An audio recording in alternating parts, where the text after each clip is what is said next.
નમસ્કાર, આપ જોઈ રહ્યા છો ગુજરાત ફર્સ્ટ, સાથે હું છું અમિતા। મોરબીમાં માનવતાને શર્મસાર કરતી ઘટના સામે આવી। મકાનના ભાડામાં બદલામાં દીકરી સોંપી દીધી। આ ગંભીર આક્ષેપ લાગ્યો છે। પૈસા ન હોવાથી નરાધમ પિતાએ જ દીકરીને મજબૂર કરી દેહ વ્યાપાર માટે મકાન માલિકે સગીર દોહિત્રી પર પણ દુષ્કર્મ ગુજાર્યું। પીડિતાની માતાએ એ ડિવિઝન પોલીસમાં ફરિયાદ નોંધાવી છે। પતિ, મકાન માલિક અને સાગરીત સામે ગુનો દાખલ કરાયો। પોલીસે નરાધમ પિતા અને મકાન માલિકની ધરપકડ કરી છે।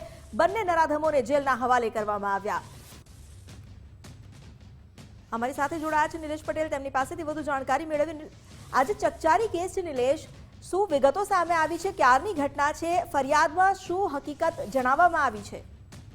અમિતા, સમગ્ર જે ઘટના છે એ 6 મહિના પહેલા શરૂ થઈ છે કે જ્યારે તે લોકો જે દીકરી છે તે એના પરિવાર સાથે મોરબી મજૂરી માટે રહેવા આવ્યા હતા અને ભાડે મકાન રાખ્યું હતું। ત્યારે જે દીકરીનો બાપ છે એ દીકરીના બાપ પાસે 2000 નું ભાડું આપવાના પૈસા ન હોવાથી તેને પોતાની દીકરીને મકાન માલિકને સોંપી દીધી હતી અને મકાન માલિકે પણ કંઈ પણ વિચાર્યા વગર એ દીકરી સાથે દુષ્કર્મ આચર્યું હતું અને ત્યારબાદ તેની નજર એ દીકરી એટલે કે જે મકાન ભાડે રાખનાર વ્યક્તિ હતો તેની દોહિત્રી ઉપર એમની નજર પડી હતી અને તે સગીરવીની દોહિત્રીને પણ તેનો શિકાર બનાવી હતી। લગભગ 6 મહિનાથી આ કાંડ ચાલી રહ્યો હતો અને તેને લઈને જ્યારે હવે ફરિયાદ નોંધવામાં આવી છે અને ત્યારબાદ આ મકાન માલિકની ધરપકડ કરવામાં આવી છે અને નરાધમ બાપની પણ ધરપકડ કરવામાં આવી છે અને બંનેને જેલ હવાલે કરવામાં આવ્યા છે।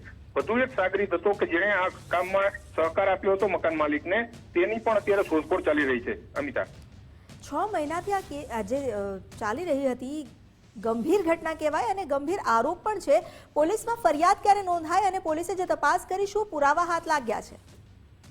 પોલીસ દ્વારા તો જે દીકરીની ફરિયાદ છે, ફરિયાદ 2 દિવસ પહેલા લેવામાં આવી છે ને ત્યારબાદ આ બંનેની ધરપકડ કરવામાં આવી છે કે પુરાવા તો શું હાથ લાગ્યા એ તો અત્યારે ખ્યાલ નથી હજી, કારણ કે પોલીસે કોઈ આ બાબતને અતિ સંવેદનશીલ ગણાવીને કોઈ પણ વિષય વધારે શેર કર્યા નથી। પરંતુ જે રીતે આ ઘટના બની અને લગભગ 5 થી 6 મહિનાથી જે આ પ્રકારનું શોષણ ચાલી રહ્યું હતું તેની સામે દીકરીએ અવાજ ઉપાડ્યો અને હવે બંનેની ધરપકડ થઈ છે। જી, આભાર આપનો અમારી સાથે જોડાવા બદલ અને જાણકારી આપવા બદલ। આ મોરબીની શર્મસાર કરતી ઘટના, અહીં માનવતાની સાથે સાથે સંબંધો લજવાયા છે અને એ પણ પિતાનો સંબંધ। અમારી સાથે જોડાયા છે સંવાદદાતા રાહુલ ત્રિવેદી, તેમની સાથે પણ વાત કરીએ। રાહુલ, અહીં માત્ર માનવતા શર્મસાર નથી થઈ પરંતુ સંબંધો શર્મસાર થયા છે, કારણ કે એક પિતાએ પોતાની પુત્રી અને તેની સાથે સાથે દોહિત્રીને વેચી દીધી માત્ર ભાડા માટે। અમિતા, બિલકુલ આ એક ખૂબ જ શર્મસાર ઘટના કહી શકાય, કારણ કે જે પ્રકારે પિતા અને પુત્રીનો સંબંધ હોય છે, બાપ દીકરીનો જે સંબંધ હોય છે તેને લજવતો આ જે ઘટના છે મોરબીની અંદર સામે આવી। કારણ કે એક મામૂલી રકમ છે કે એ રકમનું જે ભાડું ચૂકવવાનું હોય તે ભાડું ન ચૂકવી શકતા તે પોતાની દીકરીને જ મકાન માલિક સાથે આડા સંબંધો બાંધવા મજબૂર કરે। કેટલી દુઃખદ ઘટના કહી શકાય। આ ઘટના સાંભળીને પણ રૂવાટા ઊભા થઈ જાય, કારણ કે બાપ માટે દીકરી કેટલું મહત્વનું હોય છે। કારણ કે સામાન્ય રીતે જોતા હોય છે કે પિતા અને પુત્રીનો જે સંબંધ હોય છે એ ખૂબ અલગ પ્રકારનો હોય છે, પરંતુ જ્યારે આ પ્રકારની ઘટના આવે છે ત્યારે સૌના ચોંકાવનારી ઘટના હોય છે। તે જ પ્રકારની ઘટના મોરબીની અંદર નોંધાઈ છે અને ફરિયાદ બી દાખલ થઈ છે। ખૂબ સંવેદનશીલ, કારણ કે સગીર વયની દીકરી તેના પિતાએ જ મકાનનું જે ભાડું ચૂકવવાનું હોય છે, મામૂલી રકમ છે, એ રકમ ન ભરતા અને એ 1-2 નહીં પરંતુ છેલ્લા 6 મહિનાથી આ પ્રકારની ઘટના એ દીકરી સાથે થઈ રહી। આ પ્રકાર દુષ્કર્મ આચરવામાં આવી રહ્યું હતું। મકાન માલિક હતા, સાથે અન્ય પણ લોકો હતા। તે સમગ્ર ઘટનાની જાણ જ્યારે તેની માતાને થાય છે ત્યારે માતા જ ખુદ તેના પતિ અને મકાન માલિક સામે ફરિયાદ દાખલ કરે છે। જોકે પોલીસ દ્વારા આ ઘટનાની જાણ થતાં તરત એક્શન મોડમાં આવે છે અને જે પિતા છે તેની પણ ધરપકડ કરી દેવામાં આવી છે, સાથે સાથે મકાન માલિકની પણ ધરપકડ કરી દેવામાં આવી છે।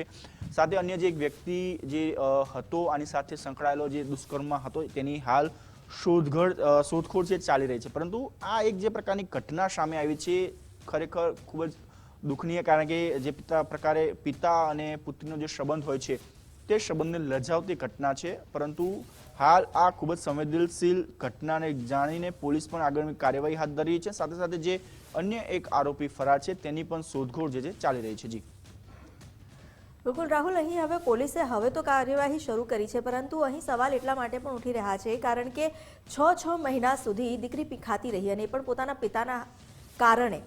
તો અત્યારે પોલીસે જે કાર્યવાહી શરૂ કરી છે અને એક સાગરીત જે હજુ ફરાર છે તેને પણ શોધવો જરૂરી છે। આ કાર્યવાહી પર કેટલો ભરોસો છે? જ્યારે ફરિયાદ નોંધી દેવામાં આવી છે તો હવે કેટલી જલ્દી આ કાર્યવાહી થશે? બિલકુલ કાર્યવાહી ખૂબ જલ્દી થાય તે પણ ખૂબ જરૂરી છે અને આવી ઘટનાઓ જ્યારે બી ગુજરાતની અંદર બનતી હોય છે ત્યારે પોલીસ પણ ખૂબ ઝડપીથી આની કાર્યવાહી હાથ ધરતી હોય છે. સંવેદનશીલ છે એટલે પોલીસ પણ આના જે એક સગીર જો આરોપી છે તેને પકડવાના જે છે તેની કાર્યવાહી ખૂબ ઝડપી કરી છે. અલગ અલગ ટીમો બનાવીને કાર્ય હશે સાથે. પરંતુ જે પ્રકારની આ ઘટના બની છે એ એક પિતા અને પુત્રીનો જે સંબંધ હોય છે તે અને ખાસ કરીને એક સામાન્ય રકમ કે મકાનનું ભાડું ન ચૂકવવું, કેટલા સમયથી નથી ચૂકવ્યું, કેટલું બાકી છે, શું છે, સમગ્ર હવે તપાસનો વિષય બને છે. પરંતુ પોલીસ દ્વારા જે પ્રકારની હાલમાં તો બે વ્યક્તિ જે છે એ મકાન માલિક હોય કે તે પછી દીકરીનો પિતા હોય, બંનેની ધરપકડ કરી દેવામાં આવી છે. જે સગીર વયનો જે એક હજુ એક આરોપી છે તે ફરાર છે તેની પણ શોધખોળ કરી રહી છે પોલીસ. તાત્કાલિક તેને ટૂંક સમયમાં પકડી લેશે તેવી આશા પણ આપણે પોલીસ પાસેથી રાખી રહ્યા છીએ.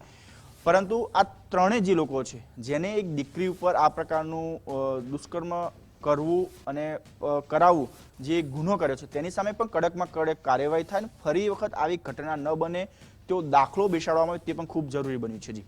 જી આભાર રાહુલ, અમારી સાથે જોડાવા બદલ. અહીં આ જે ઘટના છે એ ખૂબ જ ગંભીર ઘટના છે, કારણ કે અહીં જે જઘન્ય અપરાધ થયો છે એ માત્ર કોઈ નરાધમને કારણે નહીં, પરંતુ એક દીકરીના પિતાએ તેને ચીંધ્યો એટલા માટે એ નરાધમે આ જઘન્ય અપરાધને અંજામ આપ્યો હોય. એટલા માટે એટલો જ કસૂરવાર છે એનો પિતા પણ, જેની સામે કડકમાં કડક કાર્યવાહી થવી જોઈએ.